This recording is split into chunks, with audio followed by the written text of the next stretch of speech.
provocar y no le invitan a poder Comida, no hay comida. La Feli tiene 5 años, no más.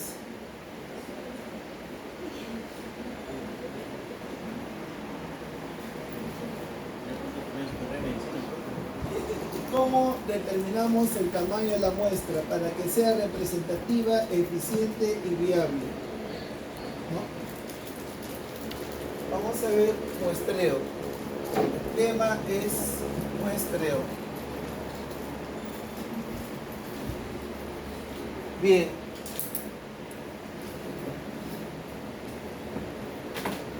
A ver, un alumno que dé lectura, señorita, a ver, de que saca nota. Feliz. Encuesta IEP de diciembre de 2022 señala que 7 de cada 10 personas encuestadas están desocupadas. Contiene evaluar que haya asuntos de jefa de Estado ante la vacancia del cargo festivo. Con ello, un 81% cree que es mejor adelantar las elecciones generales para salir de la actual crisis política. Bien, entonces miren, a ver, ¿qué dice? Vamos a analizar este contexto.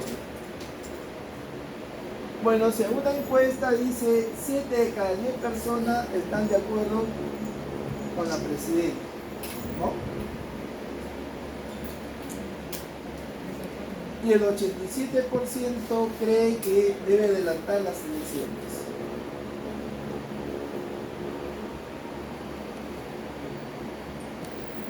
Ya, para el tema que vamos a tocar, lo que nos interesa es esta pregunta, mis chicos.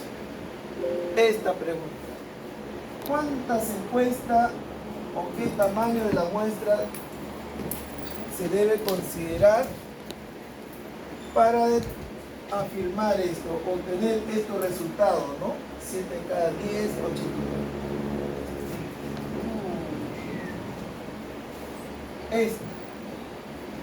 Este es N. Entonces, justamente para responder este interrogante, ¿cuántas encuestas o cuál debe ser el tamaño de la muestra para llegar a estos resultados, ¿no? A estos resultados. Ahí tenemos que recurrir a las técnicas del muestreo, ¿no? Técnica del muestreo. Al finalizar la sesión, el estudiante calcula intervalos de confianza y determina el tamaño de la muestra. El anterior hemos hecho esto, ahora estamos haciendo. ¿Ok? Teniendo en cuenta el tipo de variable y si el tamaño de la población es conocida o desconocida. ¿Ok? Bien.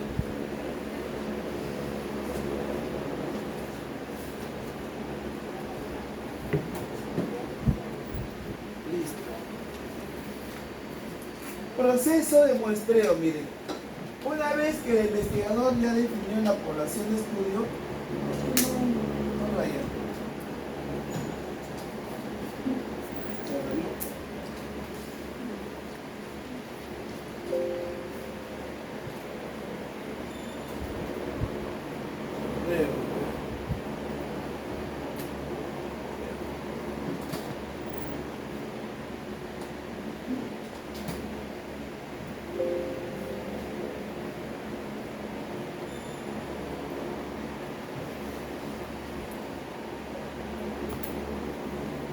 Una vez que ya definió la población de estudio, ¿y por qué pasa esto?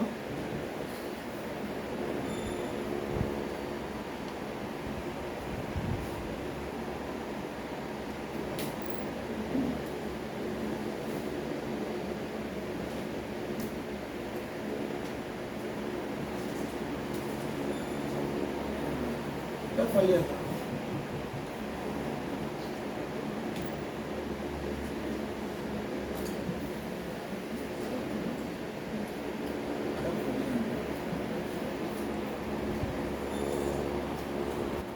¿No?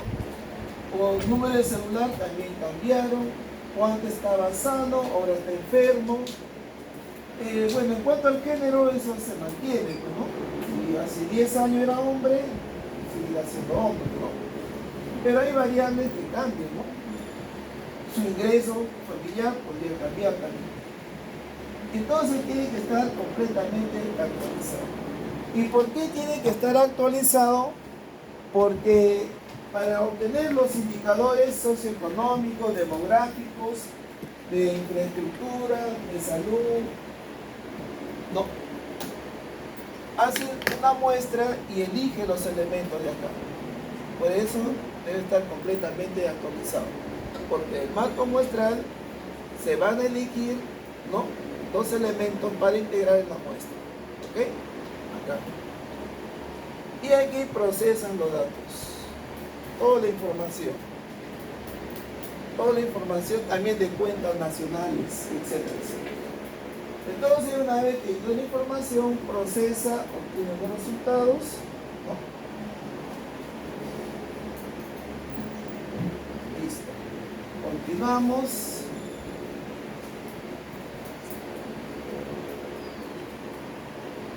Hay dos tipos de muestreo, el no probabilístico, miren, que puede ser por conveniencia, por juicio o por referidos.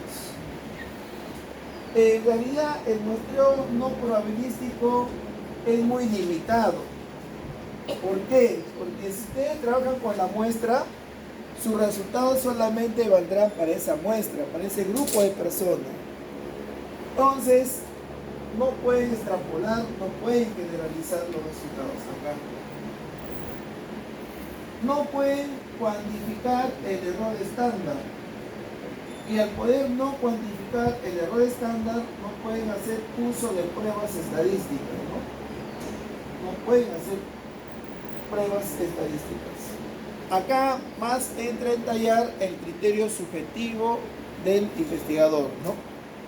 La elección dice tú, o sea, lo hace muy direccionado, no lo hace de manera aleatoria. En eso consiste el muestreo no probabilístico o no aleatorio. ¿Ok? Yo he visto trabajos a veces, dice tipo de muestreo no probabilístico, pero sin embargo usan pruebas estadísticas, y eso es incorrecto. Es incorrecto. Si ustedes quieren usar pruebas estadísticas, no tendrían que usar este tipo de muestreo. ¿Okay? Y el otro es lo contrario del no probabilístico. Acá, este probabilístico es lo contrario. Acá, por ejemplo, sí se puede cuantificar el error estándar de los estadísticos y pues usar pruebas estadísticas. Acá sí, ¿no? También otro detalle en este tipo de muestreo, los resultados que obtengan en la muestra lo puedes extrapolar, lo puedes generalizar hacia toda la población, ¿no? Hacia toda la población. Dentro del muestreo probabilístico tenemos el muestreo probabilístico aleatorio simple, conocido como MAS, muestreo aleatorio simple, MAE, muestreo aleatorio estratificado, muestreo aleatorio simple, el sistemático, son parecidos. Acá en conglomerados, muestreo aleatorio por conglomerados, ¿no? Entonces,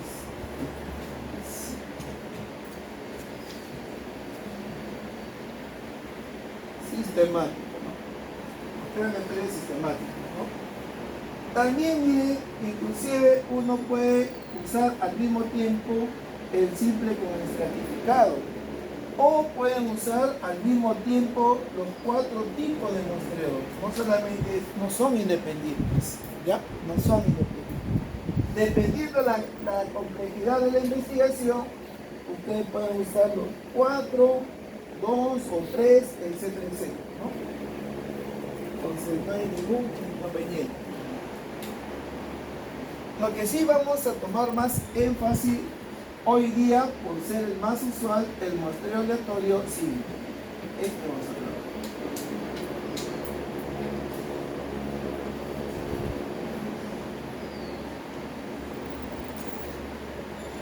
Bien, el muestreo aleatorio simple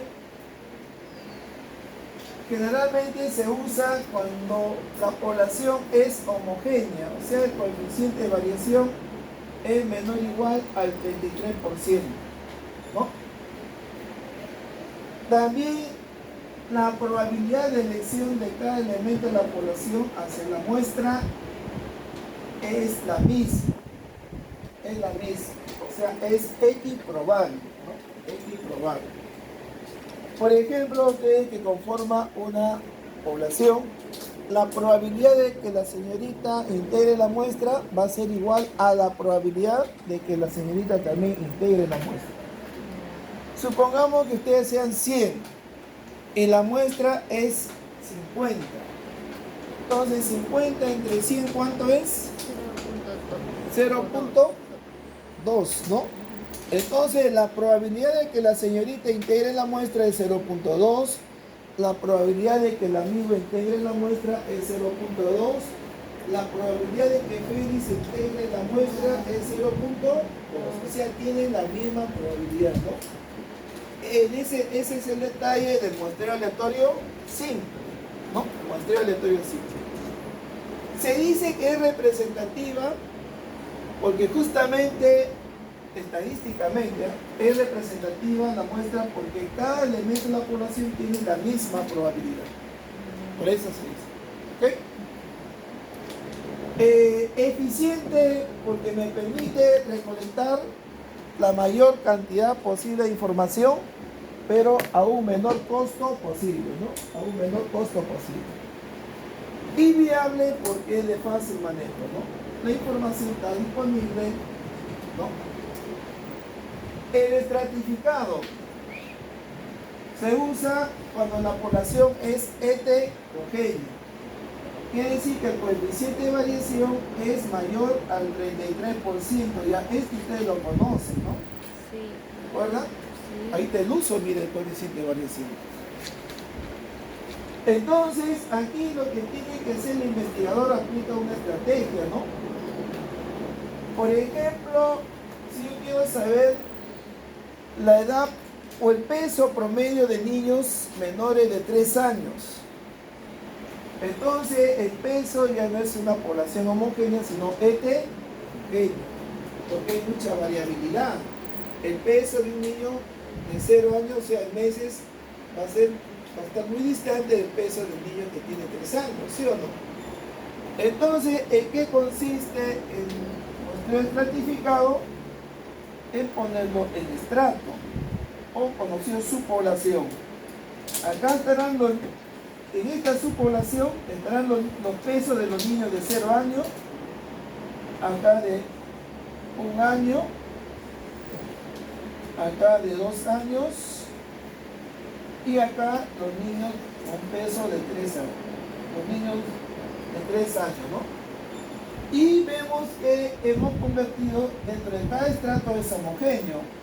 Los pesos de los niños que tienen edad de 0 años son similares, o sea, es homogéneo, acá homogéneo, homogéneo, homogéneo. Y luego de cada estrato o subpoblación, obtengo su respectivo tamaño de muestra, ¿no? 1, N2,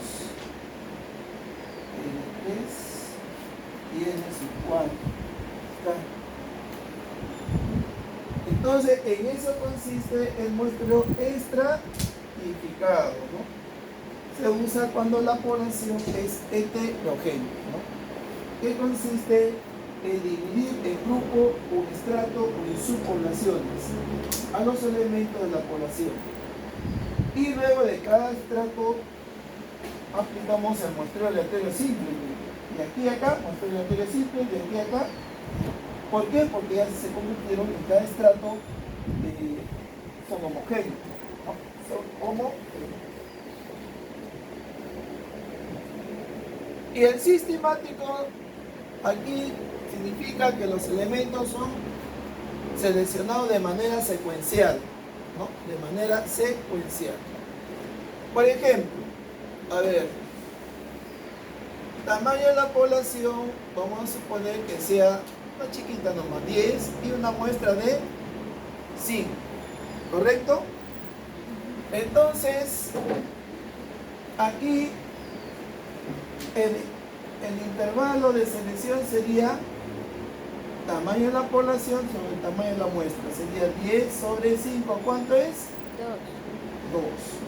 2. Entonces, el primer número aleatorio elegir es un valor de R que va a estar comprendido entre 1 y 2.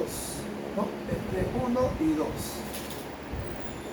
Acá ustedes eligen el 1 o el 2. Cualquiera. El 2 que sea, por ejemplo. El siguiente número 2 más I, 4. 4 más 2, 6. Más 2, 8. Más 2, 10. El proceso termina hasta completar ¿cuánto es la muestra? 5. A ver, 1, 2, 3, 4, 5. Ya está. De manera secuencial y sistemática.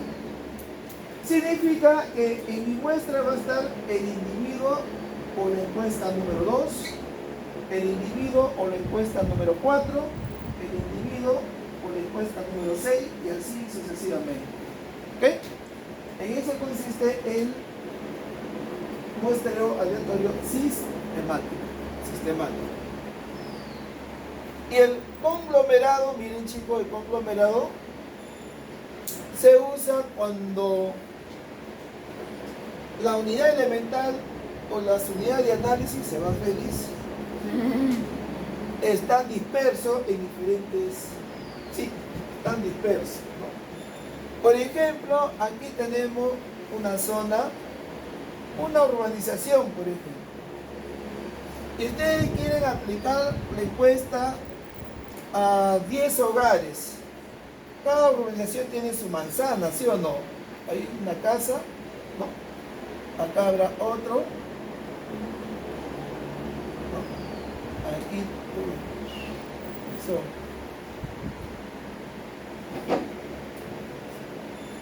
Aquí otro.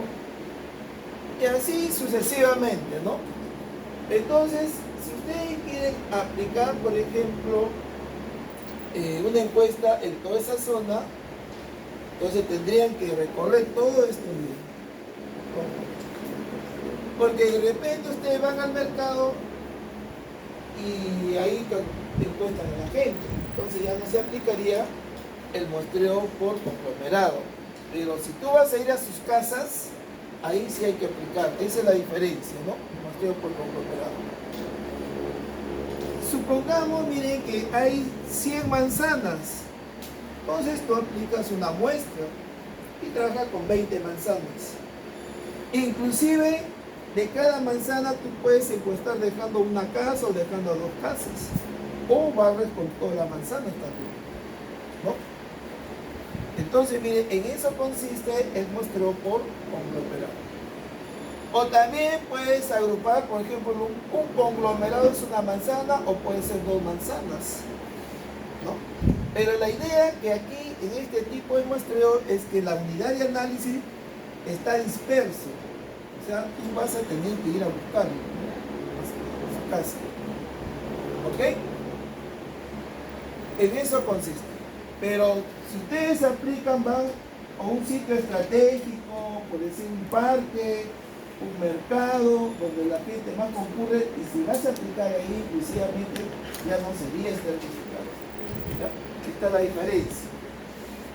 El aleatorio siempre generalmente es así. Por ejemplo, quieren hacer una encuesta a adultos mayores, van a un establecimiento, los adultos mayores llegan, ahí la aplican, ya no sería estratificado.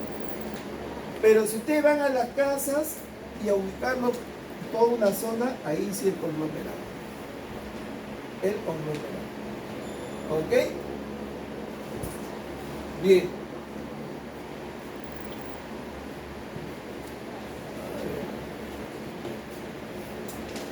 A ver, esa es la experiencia. Bien.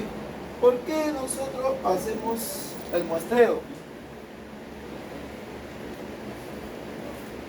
Dependiendo la variabilidad de la población, a mayor variabilidad entre los elementos normales se requiere una muestra relativamente grande. Obvio, pues, ¿no? O sea, Si la población es homogénea, entonces se requiere pocos elementos de la población en la muestra. Pero si hay mayor variabilidad, se requieren más elementos en la muestra, ¿no? Pero lo más importante es esto, miren, ¿por qué se muestra? Por el costo, más que todo. El costo y el tiempo, ¿no? El costo y el tiempo. El costo y el tiempo. Ahí está. Costo y el tiempo, ¿no? No olviden que la información tiene que ser oportuna, pues, ¿no? Si ustedes han encuestado su resultado y le agarró la pereza y después de 4 meses lo procesan, ya no tiene sentido, ya pierde su valor. Entonces ustedes tienen que tener la información, como dice la frase, ¿no? Pescado fresco, ¿no? Porque la toma de decisiones tiene que ser oportuna, ¿no? Si ustedes hay problemas en su empresa o cualquier institución donde estén, tienen la base de datos y no lo procesaron después de 4 meses, ya no tiene sentido. ¿Sí o no? Ya después de 4 meses ya la realidad es otra. Ya. La realidad es dinámica, cambia cada segundo, ya es otra cosa. Ya. Entonces la información es importante, debe ser oportuna. Y el costo también se reduce sustancialmente, ¿no? Imagínense que las encuestadoras hagan sus encuestas con 10 millones de lectores. Contratar gente, supervisores, encuestadores, digitadores, mucha inversión, ¿no? No le convendría. Entonces, es lo mismo hacer una encuesta con 20 millones de lectores que con 2.000 lectores.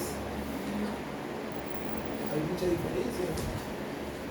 Los costos se reducen sustancialmente, esa es la idea. Por ejemplo, lo que hacen estudios de mercado también quieren actualizar su información, aplican las encuestas. Y ellos también tienen que hacerlo lo más rápido posible, tener una muestra. Claro que con internet ayuda, ¿no? Tu muestra ya no va a ser pequeña, puede ser más grande inclusive. Y internet es más rápido. Inclusive, si esa empresa tiene ya aplicativos móviles para que haga estudio de mercado, aplica encuestas, ya lo aplica en el momento. Ahora es más rápido, antes uno tenía que ir a las casas, un poco más complicado, ¿no?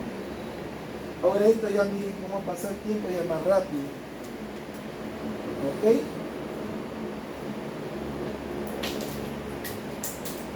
Ajá, y con esto terminamos la teoría ya. Para determinar el tamaño de la muestra, miren chicos, depende del tipo de variable. Miren, seguimos con el tipo de variable, ¿recuerdan? Del primer día. Sí. Esos términos que hemos mencionado el primer día, los vamos a mencionar todo el curso. E inclusive toda una carrera de estadística siempre se menciona. Variable, unidad de análisis, tipo de variable. ¿Ok? Entonces, para determinar el tamaño de la muestra depende del tipo de variable. Si la variable es cualitativa, significa que el investigador va a estar interesado en estimar una proporción poblacional. Y si es cuantitativa, estimar una media poblacional. Pero también hay situaciones donde la población... ¿Estoy viendo mal? ¿Qué dice acá? ¿Está bien eso? ¿Por qué no se va a conocer su población? Ustedes cuando tienen su proyecto han definido la población. Es conocida. Ahí debería ser, no se conoce el tamaño de la población. No se conoce el tamaño, bueno, el tamaño de la población. No es lo mismo decir no se conoce la población que no se conoce el tamaño de la población, son diferentes. Entonces, cuando no conocemos el tamaño de la población, variable cualitativa, esta sería la formulita. Ahí está, mis chicos. Pero si se conoce el tamaño de la población, el tamaño de la población, entonces aquí tiene la formulita. ¿Está? A ver, en Z se obtiene parecido al intervalo de confianza, ¿no? 95% sería 1.96. 99%, 2.58. No hay problema. La probabilidad de éxito, el P, se puede obtener de tres formas. Uno, por referencia bibliográfica o estudios similares que han sido realizados. En todo caso, se asume P 0.5, ¿no? P 0.5. El error absoluto también lo asume directamente el investigador. Acá N mayúscula es el tamaño de la población. ¿Ok? Es el tamaño de la población. ¿Bien? Ahora, si la variable es cuantitativa, el interés es estimar una media poblacional. Si no conocemos el tamaño de la población, acá no tiene la fórmula. Pero si se conoce el tamaño de la población, acá tiene su fórmula.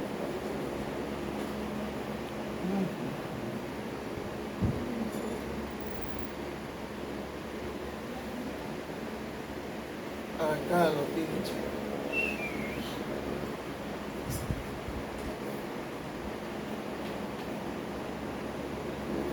También Z igual que intervalo 95%, 1.96, 1.96. N mayúscula, tamaño de la población. El error absoluto también es asumido por el investigador. El detalle está acá en la varianza. ¿Cómo se obtiene la varianza? También se recurre a cualquiera de las recomendaciones. Esa varianza ustedes lo pueden obtener por referencia bibliográfica o estudios similares, ¿no? Y lo ponen el valor. Ojo que esta es una varianza para, no es del estudio, sino es para determinar el tamaño de la muestra. También otra forma de obtener la varianza, a ver, hay una formulita obteniéndole esta forma, ¿no? El valor máximo menos el valor mínimo.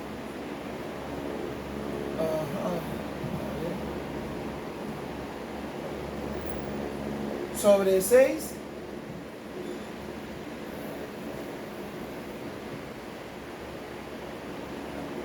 entre 6. Todo esto al cuadrado, ¿no?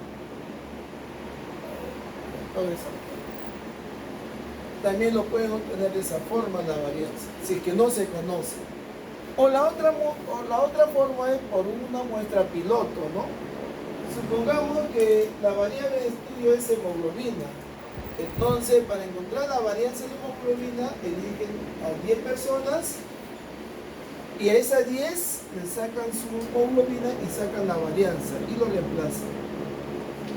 Entonces, repito, este valor se puede obtener por referencia bibliográfica o estudios similares, o también la segunda recomendación, el mínimo menos el máximo, sobre 6 al cuadrado.